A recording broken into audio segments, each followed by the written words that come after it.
Je vais ajouter, vous êtes également cadre de l'UDPS. Alors, de quel UDPS, justement? Qui vous dirige? Qui est votre responsable du parti? Moi, j'ai souhaité,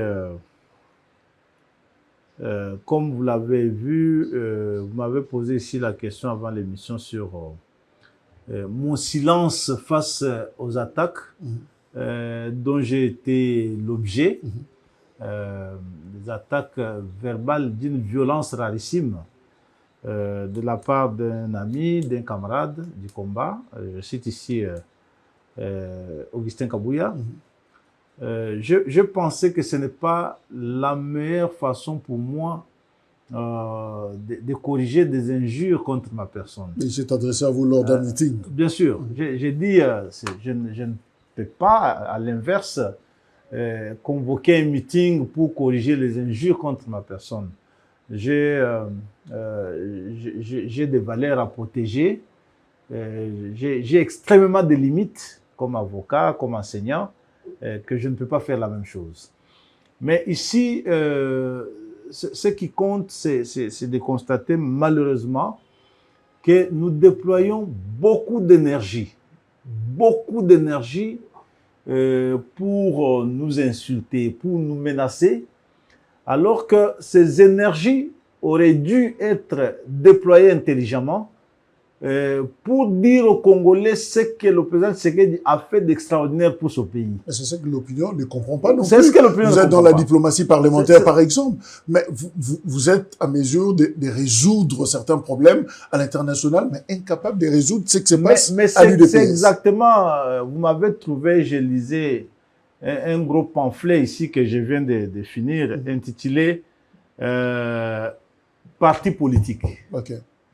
Alors, lorsque j'ai lu tout ça et je vois ce que nous faisons, je sens la différence entre parti politique et les attitudes qui ressemblent à une activité d'un mouvement activiste. Ici, moi, j'étais avec des grands journalistes. Et ici, c'est pas dans le mal, je peux vous citer les amis, les Yves Bouya et les autres. Okay. Lorsque je leur dis qu'en 5 ans, le président Tshisekedi a construit 6 universités dans ce pays. Ce que les Belges n'ont pas fait, ce que le maréchal Mobutu n'a pas fait, ce que personne n'a fait dans ce pays. Ils étaient étonnés, ils ont dit 6 universités où? Exactement. C'est des journalistes qui vous disent ça. Mais pourquoi ils vous disent ça? Parce que la matrice du pouvoir, l'IDPS, qui devrait dire aux Congolais que le président Tshisekedi a construit 6 universités, déploie beaucoup d'énergie pour les injures, pour les menaces, pour ce qui fait que de plus en plus la population a pris ses précautions pour séparer le président Tshisekedi de l'IDPS, pour séparer ce que le président fait de ce que l'IDPS fait. Parce que comme parti politique, notre rôle serait la conception, notre rôle serait l'accompagnement des politiques, la pérennisation du discours politique et de la conception du programme de gouvernement.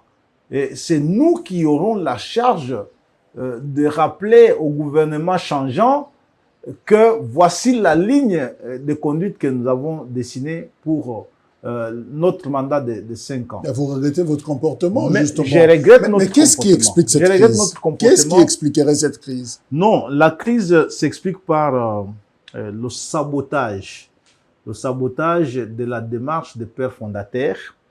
La crise s'explique par la confiscation de la gestion du parti et l'atomisation des structures du parti.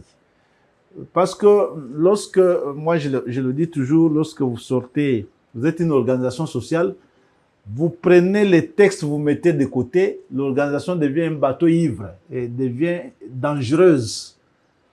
C'est malheureusement ce que nous avons tenté de faire depuis que le président Tshisekedi a pris ses fonctions comme président de la République. Nous n'avons jamais tenu un congrès, par exemple, d'organisation. Nous n'avons jamais veillé à ce que les structures, notamment les structures de contrôle du parti fonctionnent, les structures comme la Convention démocratique du parti. Nous avons atomisé l'école du parti, qui devait être le cadre d'encadrement des cadres de la base du parti, parce qu'il y a des personnes qui nous ont rejoints à la faveur du pouvoir. Ok. Ce qui n'est pas interdit, parce que il y a des gens qui ont rejoint nos rangs pendant que nous sommes déjà au pouvoir. Ces personnes devraient ne fût-ce que trouver un cadre qui leur dit c'est quoi l'IDPS, voici notre philosophie, la non-violence c'est quoi, c'est comment nous sommes battus, la gouvernance, voici ce que nous pensons, voici notre projet de société. Ils n'ont pas trouvé ça. Et il y en a qui sont venus vers nous, parmi nous, qui ont commencé à cheminer avec nous sans avoir jamais lu une page de notre projet de société, sans jamais avoir lu un article de nos statuts, parce que personne n'en parle à la permanence du parti. Et que ces personnes, non seulement deviennent des hauts cadres, il y en a qui ont été hissés au rang de secrétaires nationaux, par exemple, il y en a qui occupent des fonctions de président fédéral, il y en a qui sont devenus députés, qui sont devenus sénateurs, qui n'ont pas trouvé un cadre d'encadrement qui est l'école du parti, parce que tout cela a été remplacé par des activités informelles et centralisées. C'est, je crois, ça le petit souci que nous avons.